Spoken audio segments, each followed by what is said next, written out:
مباركة ان شاء الله جشن رمضان بيروز قربان انت شو ما بروج ده مو زي رمضان قربان محمود كوين ساعته محمود سوري سلام هلا وكاك الشيرة محمود تمام ماسك تمام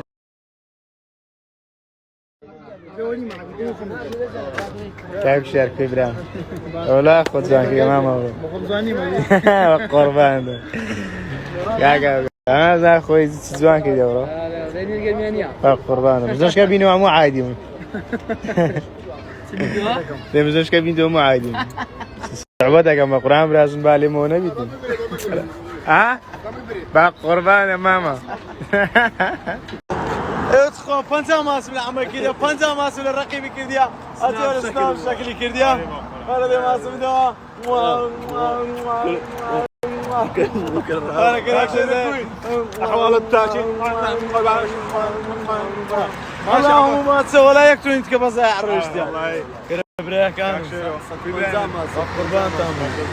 الله غريب منك قربان والله مش تيما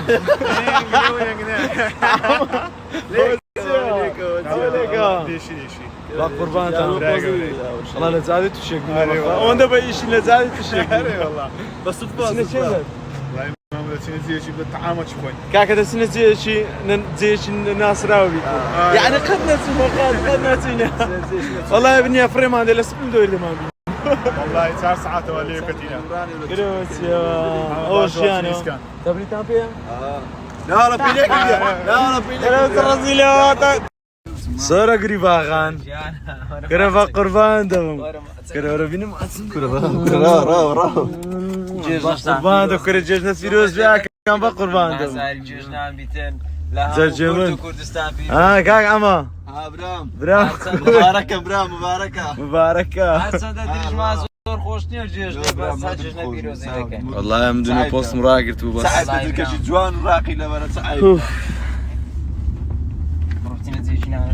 أول أنا ودلي مي بهلا أنا ودلي خما بمنيتو. أنا تشيل قدر ربزنا ما أخوالي بس سكين أنا أخوي. صوت ما زكين جماعات. إخواتنا لبيت جماعات باشن هي ودار ممكاتك باش بن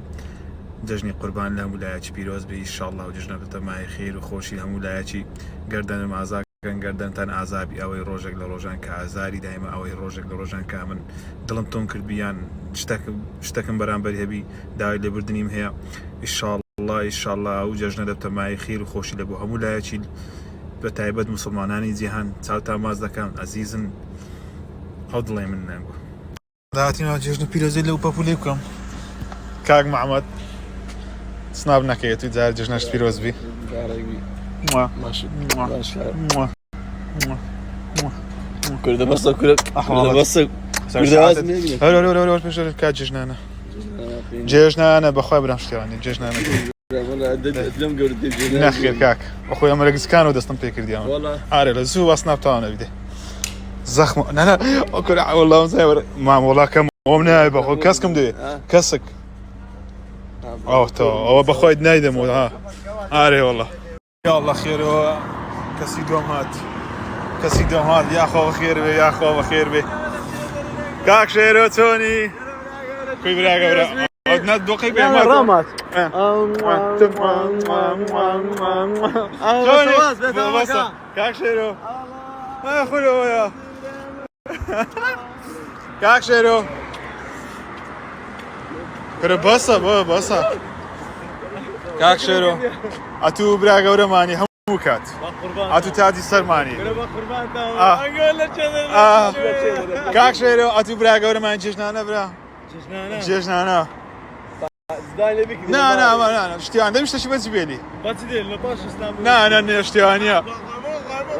لا حرام لي استان براو هيا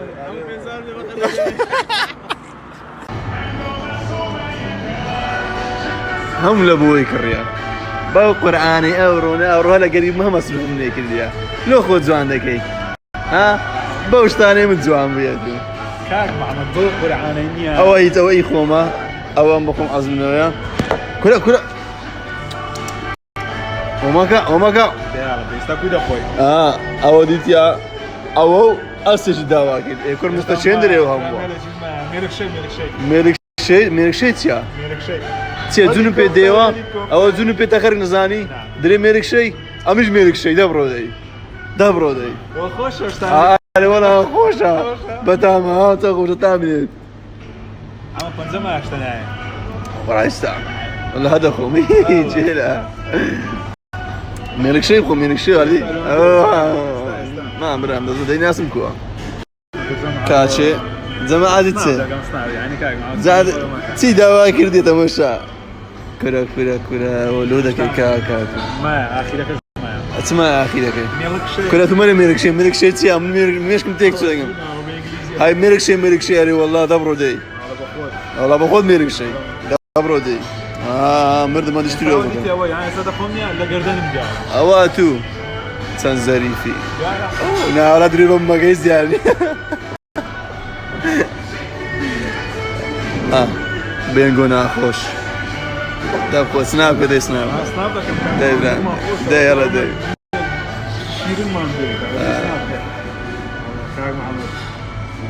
كاك محمد لو تبين بالجنان دوش انا نفوا عافيتي بخوف دي استاش يعني ميا سك صار بمورس والله باخيرا كي بيتاو صار دموع براي شيء كم باخذ ميرك شيء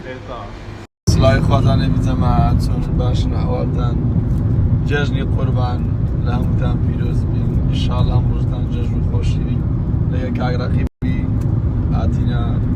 برادرکان بسگین و بس ولا کس تلفونی هنگ هاري والله كاس تلفوني هناك مستينا هاري ولا هون مستينا جيجنا شي خو يعني ذكر جيجنا قال ونيا كاغ رقيب هاري والله هاري وتبريت اصلا اوديك مشوش ديري بشتوي بيش هاري والله تم عادي وادار هم كاد خوشي دابن ان شاء الله قردن يغازا كان هرشي كسج برابر ديك عادزه قوري بنوين اكبر بروبيش هاري والله ليبرونا بيشو بخو هيزنابي وتنازل من تنازل وشتانه او قوريه شكات لي دست بيش خريط كدي اول زاري قردن خوتي بي ازا كاردان قردن يكتر ازا كانوا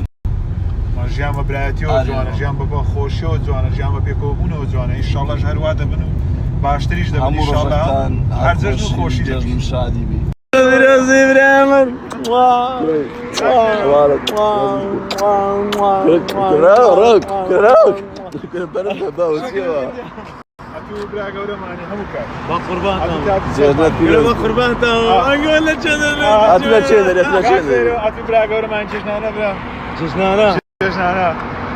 زداي لبيك دي لماري باتدي لو باش ستاب والله لمستان هاري والله لمستان هاري